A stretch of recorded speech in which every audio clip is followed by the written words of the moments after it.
Hello, this is Derek with Denver Yoga Underground. Welcome. I think we can all appreciate the many surprising ways in which yoga rubs off into our life. Whether it be your ease of skin within your skin or peace of mind. Some of that happens by virtue of just doing the practice. It just rubs off that way. You don't have to study too hard, you just do the techniques. And some of it comes through the study of classic texts, or what we just might generically call yoga philosophy. And some teachings that unexpectedly helped me, or continues to help me, make better life choices, to be more informed. And to do this, I'll reference something that it shows up in a number of scriptures, including Patanjali really comes to mind in this instance. And that is the teachings of the pairs of opposites. Pairs of opposites. And we might glance at that word and just kind of keep moving on, but its significance is this. This principle of pairs of opposites is baked into the fabric of creation. In the same way that a sun inherently emits light and heat, this principle of polarity is present throughout. And it says this.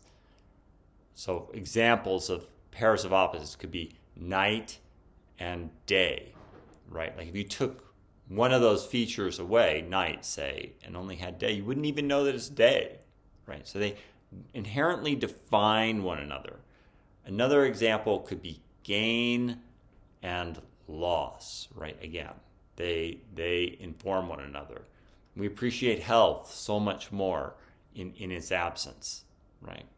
Not to mention life and death as another primal seat of polarity.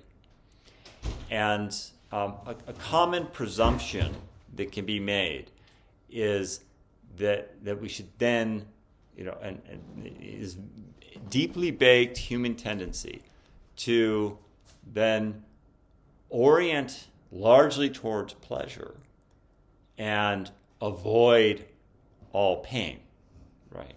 This is the setup. So to swing that our objective becomes to swing the pendulum purely over here, right? Over towards the pleasure end of the spectrum. And again, this is just really deeply ingrained tendencies, but there's some inherent flaws or kind of a setup that occurs in that approach. Okay.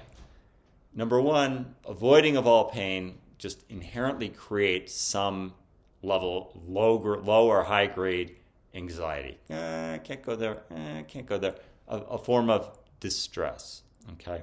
And of course, I'm not advocating for, needlessly causing yourself suffering, of course. And what's more, when circumstances are favorable, when we glom onto them as like, oh, this is the holy grail of achievement, I've got all these things to line up, invariably, things change. It will go, it too will dissipate or to go away. And so when our identity is tethered to either of these polarities, it creates a low grade underlying anxiety. And so the alternative option here is the very center, like equanimous attention. So remaining centered within all life experiences, whether they happen to be painful or they happen to be pleasurable. And so there's a couple of methodologies that we can lean on to exercise this. And first, Patanjali advises in the practice of yoga asana, the merit, the value of yoga asana is that it's what makes you stable within the pairs of opposites. Those are his words. That's how he says, like, if you want to know if asana is bearing its fruit, do we have more stability within the pairs of opposites? Interesting to note, there's no mention of flexibility in that like kind of crystalline definition of the merit of yoga asana. Elsewhere, he advises pratyaksha bhavana, which is in the midst of like negativity, to contemplate the opposite.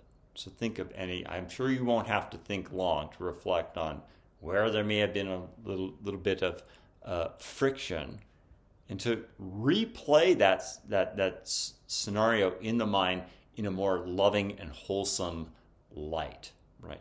These are both, whether it's stability within the pairs of opposites and generating more stability in our asana practice in general, or practicing kind of loving kindness in the face of negativity. These are ways that we can more skillfully work within this domain of pairs of opposites in which we, it's the water we're swimming through. Thank you all so much, my subscribing, liking, commenting friends. Joy to share the principles of yoga. I wish you well. I wish you peace. Om.